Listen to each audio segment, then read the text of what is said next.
मंडळी, गेल्या काही दिवसांपूर्वी शरद पवार गटाने वारकरी संप्रदायातील काही घुसखोर लोकांची यादी तयार केली आणि त्यांच्या म्हणण्यानुसार हे जे 20 महाराज लोक आहेत हे वारकरी संप्रदायामध्ये घुसलेत आणि घुसून ते हिंदू धर्माचा प्रचार आणि प्रसार करत आहेत.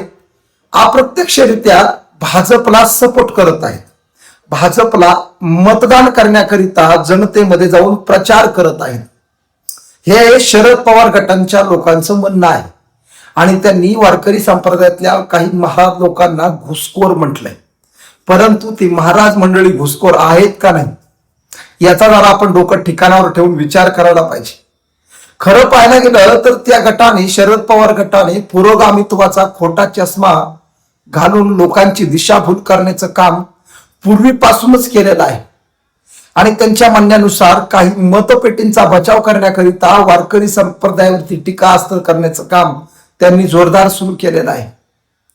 वारकरी संप्रदायाचा वापर फक्त मतदानापुरता केला, फक्त तो पवार गटानेच केला हे सगळ्या जगाला माहिती आहे. रामकृष्ण हरी वाजवा तुतारी अशा पद्धतीचे भाषण देण्याचं काम त्या लोकांनी केलंय आणि वारकरी संप्रदायामध्ये घुसखोरी याच लोकांनी केली. परंतु जे निष्ठावंत आहेत, ज्यांच्या अनेक पिढ्या वारकरी संप्रदायामध्ये कार्यरत आहेत, ज्यांनी अनेक पिढ्या वारकरी संप्रदायाची सेवा केली, अशा लोकांना घुसखोर म्हणण्याचं धाडस या गटाने केलेलं आहे. नक्कीच ते आपल्यासाठी निषेधार्ह आहे. या लोकांना येणाऱ्या काळामध्ये समाज त्यांची जागा दाखवून देईल, त्याच्याबद्दल काही दुमत नाही.